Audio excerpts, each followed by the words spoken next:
S nimi alebo bez nich. S nami alebo proti nám. Je to veľmi výnimočný rok. Spolu alebo o samote. Teplo alebo teplejšie. Zostať alebo odísť. Tvoja voľba.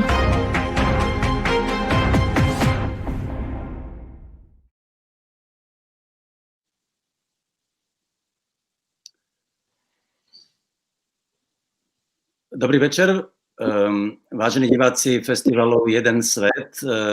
Prihováram sa vám po slovensky, ale už v zápätí, teda znamená hneď prejdem do angličtiny, pretože mojím hosťom je Ivan Krastev a ja ako moderátor, moje meno je Martin M. Šimečka. So now, Ivan Krastev who is my host tonight, is one of the brightest minds of political thinking in the world, I just say, and author of the excellent books, and mostly thinking about our world in terms of populism, but also all the regions from America through Russia and Europe, of course. And now we have a time when actually it's a perfect timing, because just some 2 hours ago was declared the victory of Joe Biden as the next president of USA, beating Donald Trump. So my first question is, Ivan, what does the victory of Joe Biden tell us? Martin, first, great pleasure to be in this conversation with you, and I should congratulate you on the timing.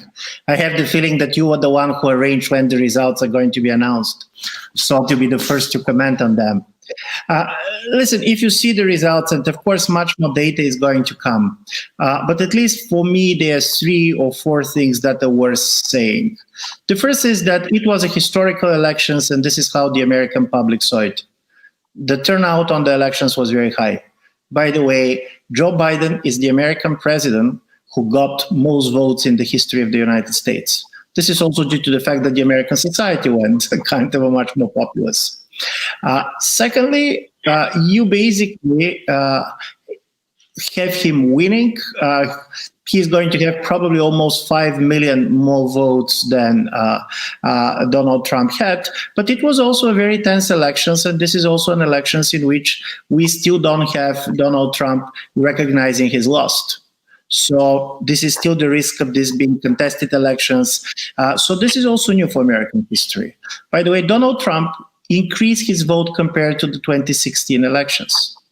So from this point of view, he lost the elections, but you cannot say that Trumpism was defeated in the way many people expected. And also this is going to have a huge, in my view, consequences both for the world and for America, because it happened at the moment of an incredible crisis, but even this crisis was not didn't affect the way the Americans were voting. There was one figure that was important for me, and I want to quote it. Out of the 326 American counties, which has the highest percent of the infected people by COVID-19, 93% voted for Trump. So paradoxically, you believe that in a world in which COVID-19 is reshaping everything, it's reshaping everything with the exception of the fact that people don't change their vote. And I do believe it tells you a lot about the level of political polarization. And from this point of view, this is an elections that also can tell us a lot of things about the future of democracy, not only in the United States. Yeah, that's actually a question I need to ask, because I want to show the viewers that you published a very nice long essay, which is in book, now published in Slovakia and in 20 other languages, Europa and Pandemia, Europe and Pandemic. You have written after through March and until May in somewhere in countryside in Bulgaria, where you just escaped from virus, where you wrote about that coronavirus would shape the politics around the world. But now you say that that actually Trump got all these votes despite his bad, the bad ruling of the country in a time of coronavirus. So I think still it had no impact on his votes. No, it has an impact. Listen, we cannot be counterfactual. To be honest, we don't know how these elections were going to look like if it was not for the coronavirus. Because, of course, the polling data for Trump was much better in March than it is now. What was interesting is that it was this extreme political polarization that is also one of the reasons America did so badly responding to the corona crisis. Because everything is becoming politics. And in a certain way, part of the problem of the Trump administration was that they tried to see everything through totally political lenses. Donald Trump made a kind of a party affiliation for many Republicans not to use the facial masks. He basically started openly to treat the facial masks as symbol of loss of liberty. And I'm saying this, and you know that he himself has been infected, and basically he had his difficult days in the hospital. But this impossibility for Trump to believe that anything could be more important than his political interests and re-elections obviously affected campaign. What it didn't affect is political loyalties. And interestingly enough, I do believe what America teaches all of us is that in these highly polarized societies, each side perceives the victory of the other side as the major threat for democracy. And this is why it was so difficult for any independent institution like courts or media to be taken as impartial. There's three things that happened in the last 2 days, which in my view are going at the same time to show that the strengths of the American institution should be taken very seriously. One was basically the way the Electoral Commission very quickly and in a certain way very toughly responded to Trump's accusation of fraud. But secondly, I do believe that it was in these 48 days that Trump lost his most important ally, the Fox News and the Murdoch media company, because it was the Fox News and Wall Street Journal and others media that was very friendly to Trump during these 4 years who said, listen, enough is enough. You lost the elections and you should face it.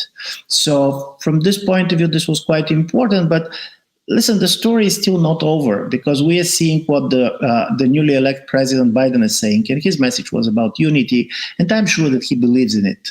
But what Trump is doing now, what he will do in the next weeks in which he's still the President of the United States, we can only speculate. And you think that it could be dangerous, that he will refuse to accept the defeat, or that he will use his 2 months for some dangerous steps or decisions? What do you expect? I know it's difficult to be prophet because Trump is unpredictable indeed. Anyway, these days it's not difficult to be prophet because everybody is a prophet and nobody's basically remember what anybody is saying. So from this point of view, we can easily speculate. It's very difficult. On the basis of the tweets that he's sending, basically Trump is continue to tweet that he's winning big, that basically everything was a big fraud. And what really worries me is that he believes it. This is one thing to be cynical, to know that you have lost. And to be honest, he's almost 5 million votes less than Joe Biden. It's not only about Arizona and Georgia and so on, but he believes it because in the view of somebody like Trump, he never can basically lose fairly. I know, Martin, that you're writing now about sports. In order to understand basically Trump, I do believe that thinking in terms of sports helps most. And also part of his supporters, their mentality is much more as a typical sport fans. When your team is losing, it's never fair. It is always a plot, conspiracy against you. So I can imagine that he can decide to go to the courts. I don't believe that he's going to win in the courts. Secondly, I'm afraid that in the next 6 weeks, he can decide to do some radical things, saying, because I don't trust the Biden administration, because I don't believe that they're going to defend American national interests, this is why. And he can do things about Iran, he can do things about China that are going to have an incredible impact. But thirdly, this is not only what he'll do. I was always trying to see the American elections with the eyes of the people who don't like America much. And listen, if Trump is... Yeah, and you see the Iranians already commented, the Russians and the Chinese are enjoying themselves. Basically, this is a great entertainment for them. But the most important is that if he's not recognizing elections, should we then be surprised that somebody losing elections in Africa or even somewhere in Europe is going to say, no, everything was a fraud? So I'm afraid that we're going to have the proliferation of the contested elections. And this comes at a bad time because America didn't do well with the COVID-19. China did better. And now you have this political process, and particularly for people who are not following very closely, it looks that the country is in a big mess. But I'm also afraid that in the next 4, 5, 6 months, in which basically America is going to be totally preoccupied of dealing with Trump and the transition, some other actors out of the United States can do different things in different parts of the world, and you can be sure that America is not going to be there. By the way, talking about Trump and sport, I mean, in its film, which the viewers of the Festival One World will see tomorrow, which is called Unfit, and is about Trump from psychological point of view. And there are people who talk about how he plays golf or tennis. He's cheating all the time. So that's, for him, is a very natural habit. I mean, to cheat. And of course, in order to win. He's not simply cheating. He believes that everybody is cheating. The most interesting about Trump, if you see even his major ideology about America, when all other American presidents are saying, we have a high moral ground and so on, Trump said, listen, we are playing poker, everybody is cheating, and we're idiots to believe that we should be the only honest people on the table. So from this point of view, he's accusing Biden of doing things because he believes that he could do them. This is the problem. You always see the other one as very much being like you. Talking about now the future, the Biden presidency, what do you think is the, talking about the world, who is unhappy about Biden's victory mostly? What do you, if you can somehow put in the country after country, for which country it is the world worst result? Listen, it's interesting because I do believe that some of the people who are very much unhappy are some of your neighbors. I do believe that Hungarian Prime Minister very much betted on Trump's victory. It was supported him. No, he supported him quite openly. Even in the last 48 hours, the pro-government media in Hungary basically was insisting that everything is a fraud. So from this point of view, this was very strong, and they have a good reason to expect that Biden administration is going to have a totally different look at what's going on in Central Europe. On the other side, to be absolutely honest, obviously Central Europe is not going to be the major priority for Biden. The people who also should be unhappy are the Russians, because the Democratic Party was really furious in the way they believed that the Russians tilted the last elections towards Donald Trump. And even if this can never be proved, there is a very strong sentiment in people around Biden and in the Democratic Party in general that Russia was intervening, that it was meddling, and that basically this is something that Trump tolerated. The Chinese, it's not easy to see how they're basically getting what is going on. On the other side, they didn't like the Biden's policies, the Trump's policies. On the other side, they know that Biden's policy is not going to be much different on some strategic issue. Nevertheless, that the style obviously is going to be different. But what I do believe both the Russians and the Chinese like is America looking like a mess. I do believe Iranians are happy that Trump is out. And in Europe, I do believe it was quite important, and the Europeans had a really legitimate reasons to fear that the second Trump administration could have really made splitting the European Union one of their objectives. So from this point of view, if there is a place, and you already hear this, where the government but also society is very happy of Biden's victory, this is Germany. Because Donald Trump was famous for when he was receiving European leaders, and this was, for example, the last time he saw the Polish president Duda. When Duda was leaving the room, he said, "When are you leaving the European Union?" And listen, this type of jokes coming from an American president are not innocent. So from this point of view, I do believe for Brussels, for Berlin, for Paris, of course, this was a very, very important change.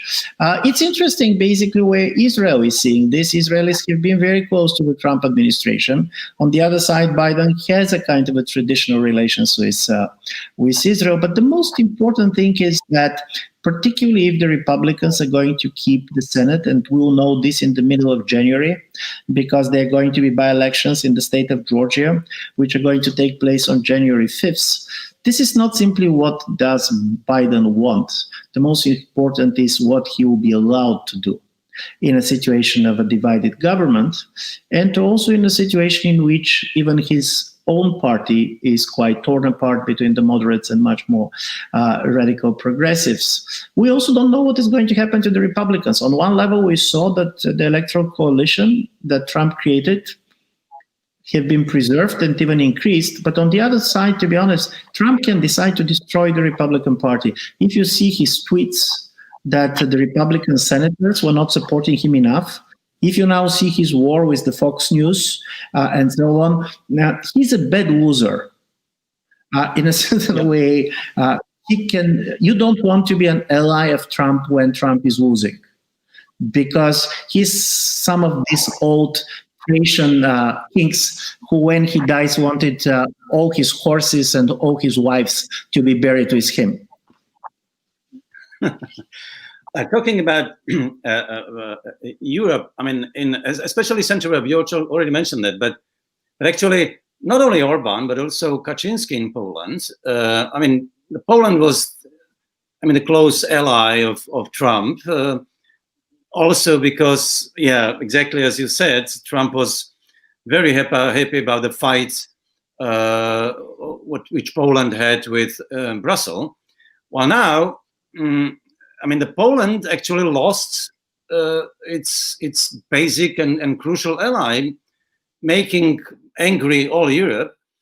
And Orban, what do you expect they will do? Are they rational enough somehow to understand? Okay, now it's time. We have to be more moderate and talking to Europe because it's the only ally which is left. This is a very good question, and it's not easy. By the way, it's interesting because you're absolutely right. And President Duda just 2 weeks before the elections went to the United States, and he was the first leader that Trump met after the COVID started. So this is big. On the other side, of course, Poland is too important strategically for the United States. So even if you don't like Kaczynski, and I don't believe that the Biden administration is particularly happy with this government, you are going to be much more careful with them, because on foreign policy issues, on things like Russia or China, Poland is going to side with the United States. The Orban story is more interesting because while Trump was quite friendly with Orban, and as you know, Steve Biegun called Orban Trump before Trump, even the State Department during the Trump administration was much more ambiguous, and the reason was much more closer relations which Budapest developed with both Moscow and Beijing. So here is the question: what should Poland and Hungary do? The first thing which I do believe they'll do is to stay very close together. and try to find some other friends. By the way, as you know, the Slovenian prime minister was stupid enough to congratulate Trump in the moment when Trump declared that he has won, but probably his excuse is that Trump at least is married for Slovenian, so he should he should use this. But I do believe they try to stay together. Secondly, I do believe that they should try to renegotiate their position within the European Union. And if you read a very important essay that Prime Minister Orban wrote probably 3 weeks or months ago in Magyar Nemec, I'm not sure that I'm pronouncing correctly the name of the paper, you're going to see that while he endorsed Trump, he was preparing himself for the Trump's loss. And his basically message to the European Union was, listen, I'm ready to support European integration. I'm ready to support more economic integration. I'm going to support the Green Deal. I'm going to advocate for European army under the conditions that you do not go too tough on the rule of law. And I do believe this is going to be kind of the line. And the line is, this is talking about America, and I don't know to what extent the people who are watching us follow much of American history. But paradoxically, Poland and Hungary are positioning themselves very much in the ways the southern states positioned themselves in the 40s and 50s, where, for example, the Roosevelt coalition was a strange coalition between the most kind of a liberal north and on the other side almost one-party states on the south, where almost 90% of the blacks were not allowed to vote for one reason or the other. So I do believe that Hungary and Poland are going to insist that for their countries, illiberalism is a way of life. I'm not sure that they're going to succeed because what is happening in Poland these days with the protest against the criminalization of abortion, what is happening with the COVID-19 in all of our countries, and basically some of the big difficulties that our health systems are facing, putting these leaders in a much more difficult position, because these people like the cultural wars, but they don't like a situation in which there are problems to solve. Many of these leaders, and I do believe both of them are talented enough, they know how to defeat an enemy, but they don't know how to solve a problem. Yeah, and that's basically actually, again, in your book, it's wonderfully written when you write about that, how these authoritarians, they don't like virus and don't like pandemics and plague, because it's very difficult to fight with them. You cannot choose the enemy as usually you do as a populist, but the virus is here and you didn't choose him, and it's difficult to fight him. That's a thing. I have to remind the viewers that there is a Slido where you can put your question and we'll use it later. And the author of the most interesting question will get this book as a gift. So let's just try to do your best. But until then, I would like to still. You also wrote about in your book about Europe and the pandemic, and the danger of nationalism, and while as if Europe, which was true in the beginning, was the state behaved nationalistic or protectionistic. They protect their borders and everything. But now it seems that Europe isn't it that Europe is doing a little bit better, even in this way. You said that this rule of law, now the European Commission adopted actually the suggestion that they will use it very much against Orban's or Kaczynski's will. So what do you think?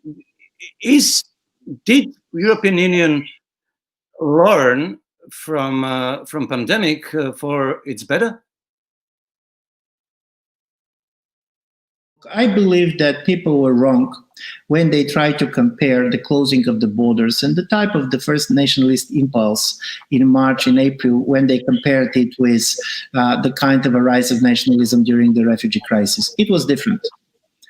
Stay-at-home nationalism was first very much based on residence. It was not about origin.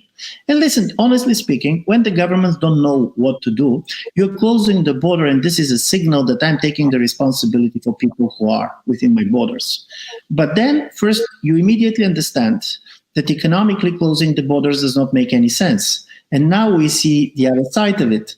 Now this is easy to go from one country to another than from one city to another in the same country, or even from one street to another.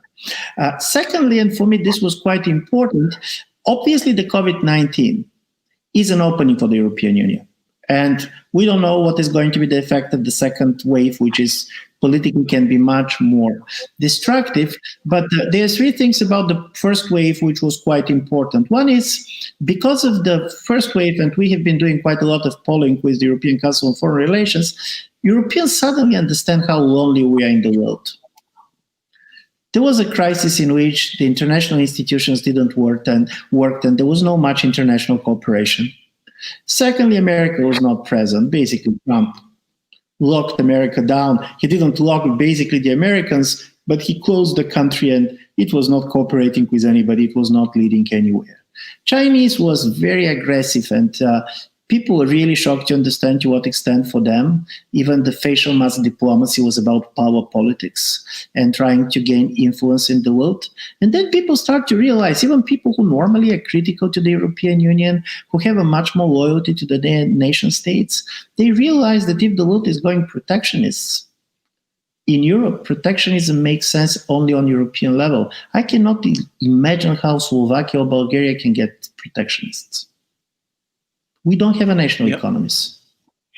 And from this point of view, I do believe even people who normally are not going to put in a pro-European camp understood that basically the only way for the Europeans to be relevant in a much more hostile, probably the world of tomorrow, is staying together. And this is why many things that did not happen during the financial crisis, for example, the mutualization of the future debt and so on, happened now.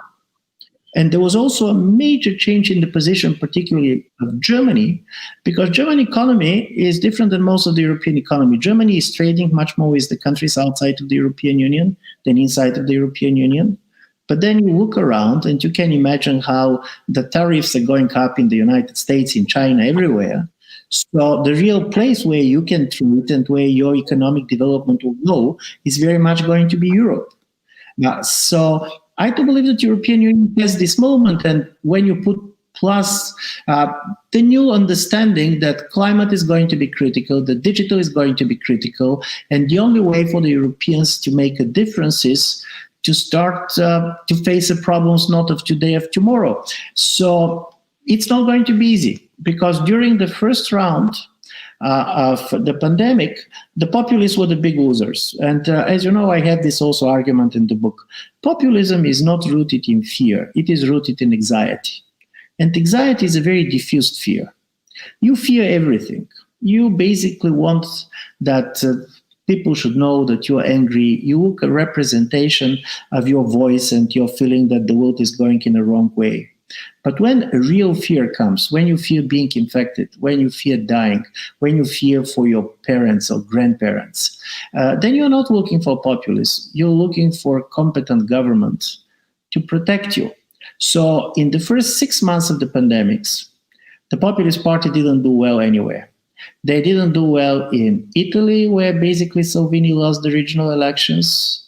They didn't do well in Austria, where basically the far right was destroyed on the Vienna elections. But we don't know what is going to happen in the spring, when the economic type of anxieties are going to replace part of the public health anxieties. And from this point of view, the fact that all these infected people in the United States voted for Trump, regardless of the fact that he didn't stop the pandemic, can be a dangerous signal to the Europeans. Mm-hmm. Yeah, well, that's understandable. But however it is, whether for good or bad, I mean, is it the pandemic actually makes the event and the development much faster than probably it would be without that? Is it true? Do you think it is? What kind of phenomenon, except that you mentioned, you see that will change faster than without that pandemic if it didn't come? No, this is exactly, first of all, I do believe this is the biggest social experiment in our life. And this is one of the things when basically I was asked by my German publisher to write a book so early on, my first reaction was this should not be like this. But then I understand that this is the only way also to try to test your intuition about the world. And in a moment like this, either write early on or when it is over.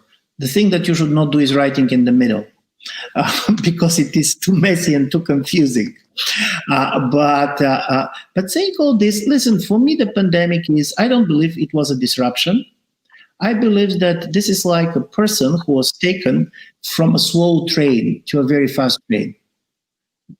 And many of the things that we see basically were there before, but we're not noticing them. For example, digitalization did not start with the pandemic.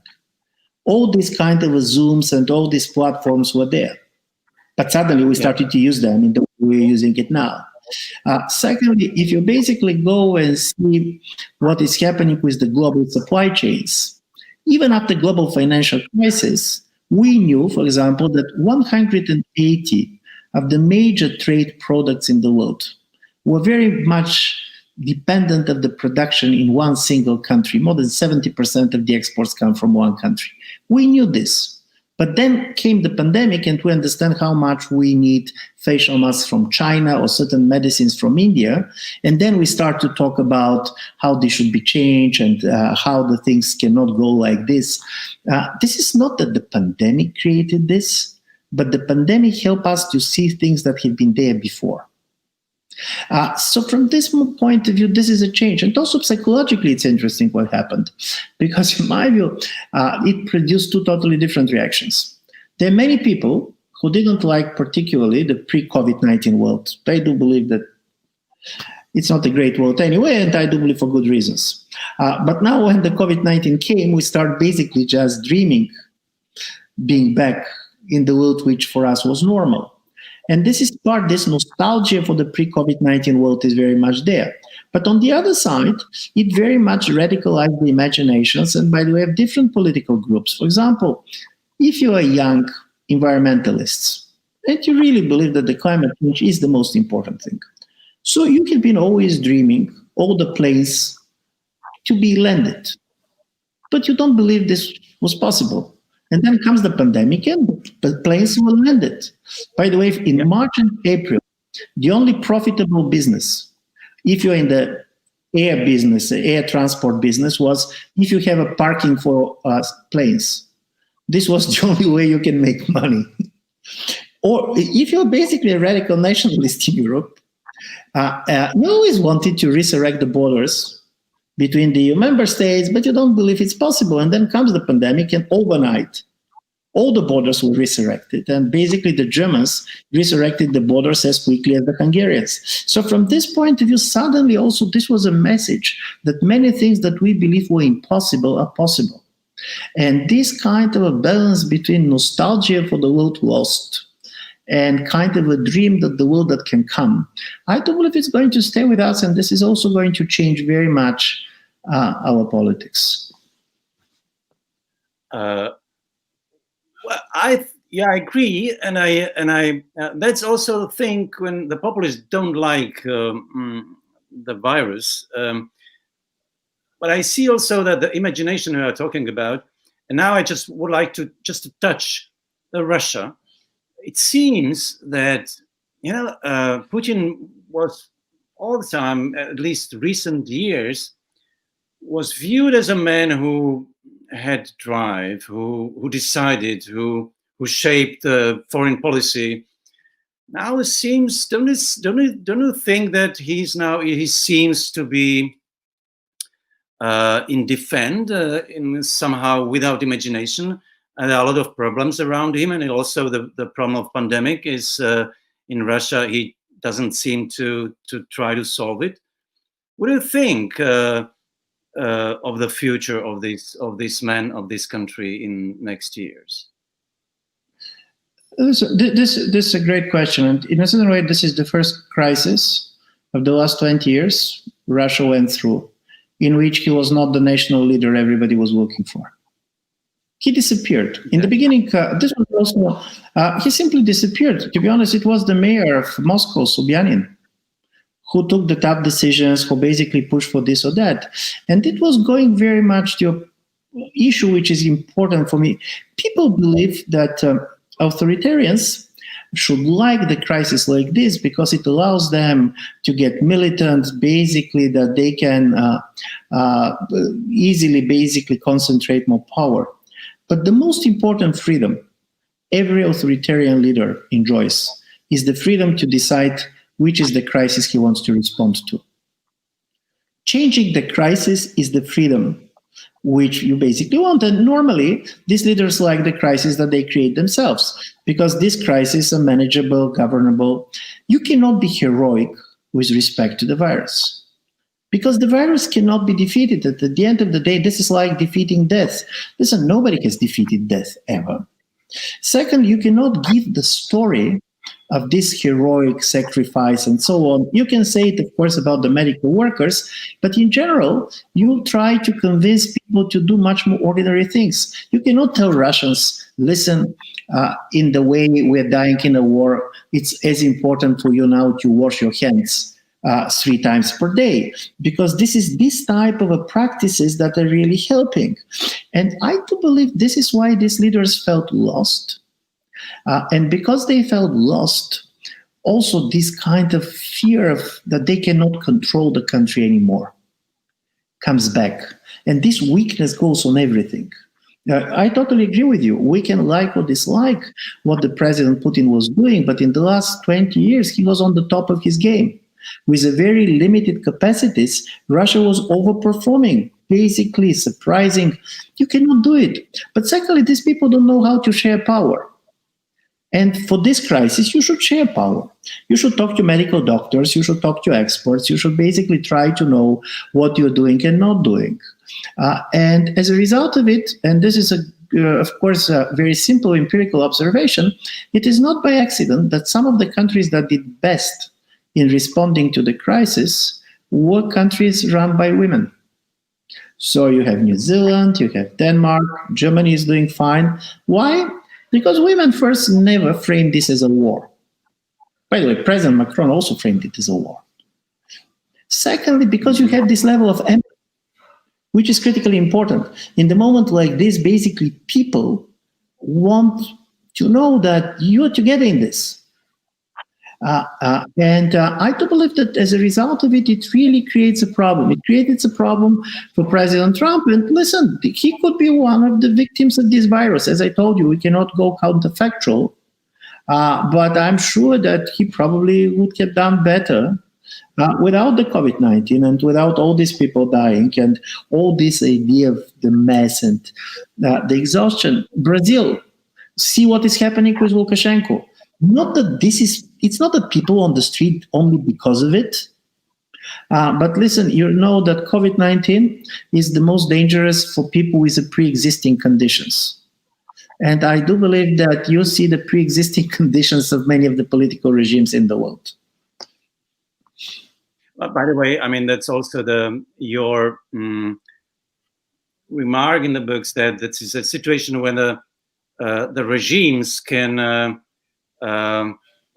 they can look at each other and people in the regimes, which is doing better with the COVID. So somehow it's interesting that you can look and look. I mean, these are good. I mean, Chinese are good, but it's just not. But the others are too. As the democratic countries are good in dealing with COVID, the others not. So it's also a situation which is very unique that we can look at the world and wow. So this one is good. Why? It also probably make populists who are not doing well with that weaker in front of the eyes of the people. Totally agree with you. Because listen, as I told you, I spent March in April very much in a deep Bulgarian countryside. And people here are not particularly interested in international politics. None of them is getting sleepless of what is happening in China or in the United States. And then the COVID-19 came. And then you have the feeling that you're living in a common world, because every day They were comparing how many people are infected in Brazil, how many people are dying in Slovakia, there, and you compare. So if there was a dictatorship, it was a dictatorship of comparisons. And this is not by accident, but very different governments in March and April, in a very different situation, did the same thing. When Bulgaria locked down in March, there was less than 60 people infected per day. But why you're doing this? Because when you don't know what to do, and particularly if you're a democracy, better do what others do. Otherwise, your voters are going to ask you why you didn't do it. And from this point of view, I always had a respect for the Swedish decision, not because I do believe that they were right or wrong. It's too early to know who was right or wrong, but because they decided to do something different.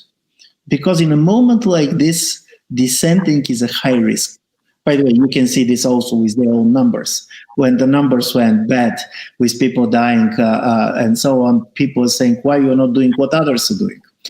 So this is, and as you know, and you have this also in a book, in this situation, it is not the nature of the regime. There's three other things that turn to be much more important for the success of the crisis.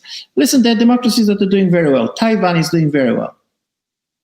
South Korea is doing well. There are authoritarian regimes like China who are doing very well. By the way, Vietnam is doing well. There are three other factors that were most important. First, the level of social trust. People should trust their governments. They should trust when basically people are telling you this, do this or that. Secondly, there is the efficiency of the state as a whole. But thirdly, and this is the reason why the Asians are doing better than the Europeans and Americans, it's very important to have the experience with a similar crisis. The SARS crisis in Asia in the last 20 years prepared the Asian governments and societies better for this crisis than us. Yeah. Coming back to Biden, well, he's very experienced in foreign policy. I mean, he used to be a chairman of Senate Committee for Foreign Policy and was a vice president with Obama. Do you think he understands now the world in a sense that he will be able to somehow bring America again to as an important decision maker in a foreign policy, or is just too old for that? Listen, I do believe that, of course, he's a people from the world that has disappeared. All his political experience was very much based on the Cold War and the post-Cold War. And from this point of view, he's not the father of the nation. He's the grandfather of the nation. This position could be quite important for kind of a divided societies. Talking about, for example, the model of a very successful president who is a grandfather of the nation, this is Van der Bellen in Austria. He really made a miracle. Nevertheless, the distance between him and, for example, his young voters was there, because from time to time, grandparents are doing better with the young people than their parents. But of course, he's going to be in a difficult situation for several reasons. One is that if Republicans are going to keep the Senate, it's not going to be easy to convince them to play the bipartisan politics that he likes. And this is the cost of political polarization. And this is why the very high number of votes that Trump took should be taken seriously. It's going to be high risk for the Republicans to go to be much more moderate. Secondly, I do believe in a certain way Biden is buying time for American society, for the American political elite, because there is a major changes also in the Democratic Party. How is the face and what is going to be negotiated to be the new American progressivism is also not clear. There are going to be major differences, both on the left and on the right. There is one thing that struck me, and I could be wrong, and I'm very much interested on your view on this. When I was watching these elections, and like everybody going in some of the figures, opinion pollings and others, I started to believe that we Europeans are not understanding America very well anymore, because we always try to see basically American politics as different from Europe, but in a certain way very much connected to European politics.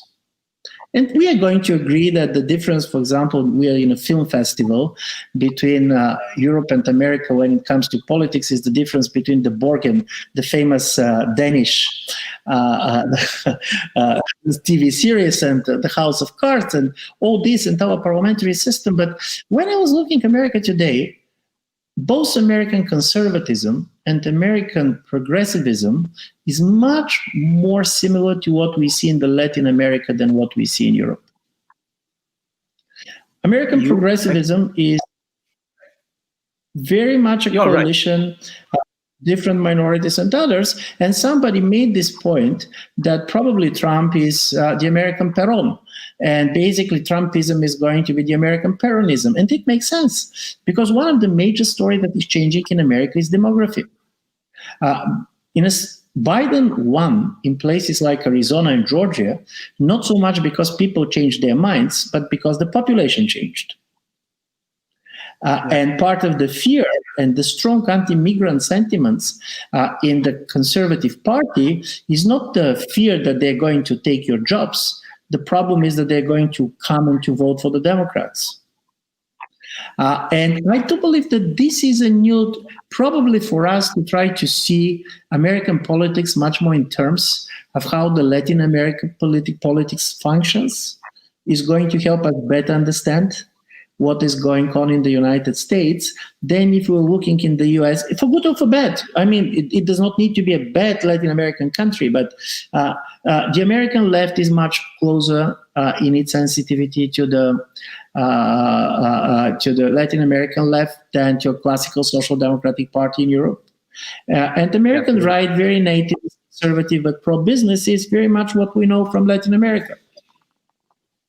Yeah, I agree with you. I mean, although I never would come to the idea that for the Latin America could be a kind of an image of the North, but you may be right. I mean, the thing is, when I looked at all this debate and I watched the debates of American intellectuals before the elections, and I was really struck by the emotions that were there.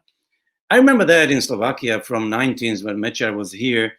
But even that, I had an impression that American, people like me, they were in much deeper desperation than I remember myself in 90s somehow. And it was interesting. I mean, they were really scared. And I think there is some misunderstanding that we don't see Americans well or properly, but I think this is a very important remark. But I don't see the Slido questions because there is I haven't them on screen. They should have given to me, but I don't see them. So I will probably have to, I can't take them. I have one question. Did you follow the concerning Slovakia, did you follow the recent event in Slovakia in a sense that there is a huge wave of people from the highest positions coming to prison now, judges, policemen, even some politicians. Did you see it? Yeah. And by the way, this is one of the interesting questions that is also about the United States.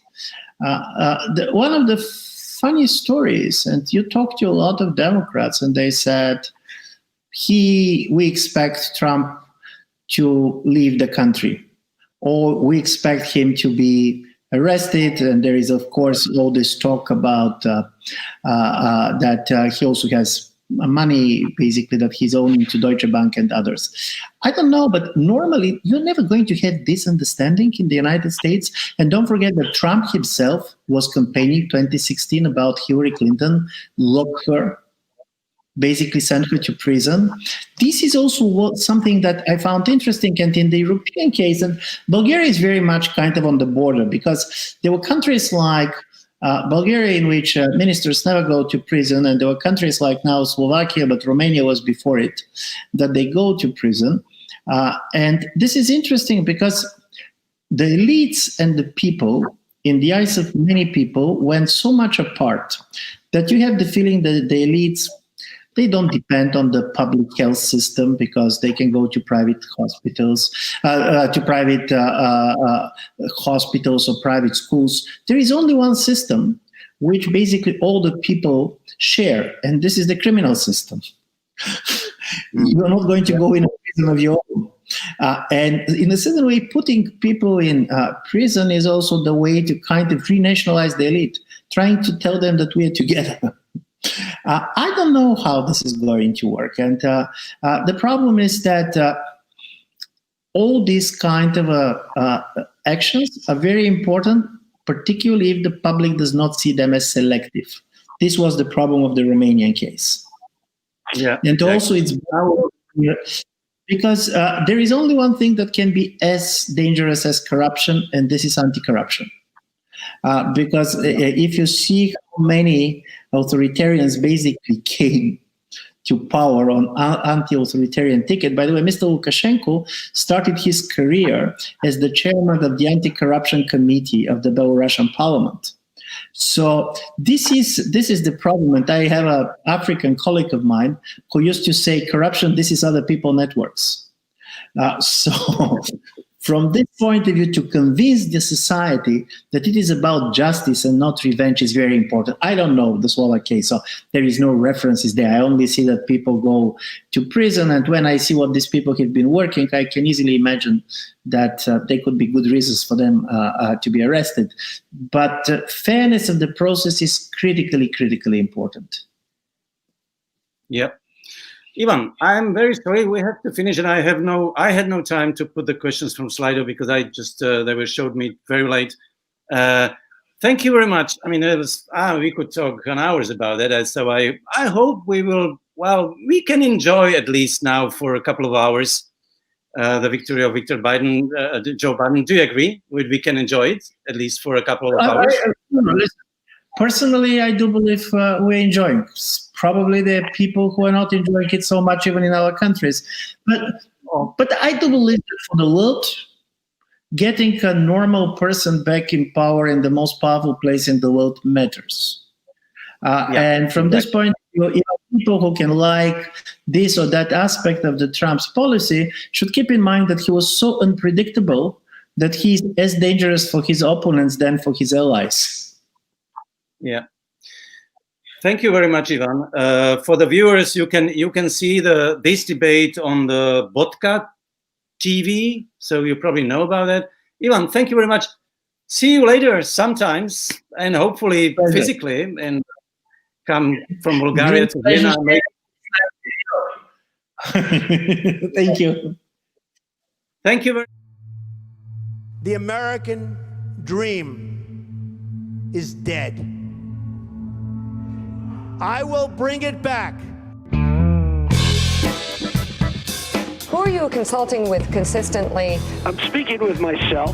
Donald Trump is like a practical joke that got out of hand. I think I know more about the environment than most people. He's the most documented liar in human history, I think, at this point. This was the largest audience to ever witness an inauguration, period. You're saying it's a falsehood, and Sean Spicer gave alternative facts. Alternative facts? The fake news, right? Sociopaths can be successful because they're con men. He cheats all the time. If he's going to cheat at golf, you don't think he's going to cheat to win an election? You don't think he's going to cheat to break rules, to get information from foreign countries? My God, he just admitted he does it. Is Donald Trump fit to serve as the president and commander-in-chief? I can answer that with one word: no. These psychiatrists now who are trying to diagnose without ever having met the man. Trump is a sadist. I don't know what I said. A misogynist. He said, I wouldn't even let you suck my dick. A racist. Look at my African American over here. He is not a racist. He's an asshole. That's different from being a racist. It's so sad that so many people have let their worst side come out through Trump. It's an anger-based vote. The system is rigged, and the system is unfair towards them. They're like, okay, give my vote to the orange man. Let's see how he does. There are times in history when figures appear who are able to coalesce existing hatreds and anxieties. I've never really liked the Trump is an idiot, Trump is a buffoon aspect of the anti-Trump rhetoric. I think it does diminish some of the real dangers he poses. Trump has helped autocrats all around the world. These people are all fellow travelers now. Mental health professionals have the duty to protect society if there's a risk to society. To whom will history be kinder? Those who spoke up during the age when Trump rose, or those who were silent?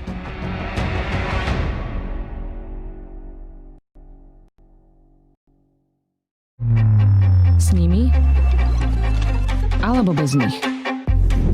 S nami alebo proti nám. Je to veľmi výnimočný rok. Spolu alebo o samote. Teplo alebo teplejšie. Zostať alebo odísť. Tvoja voľba.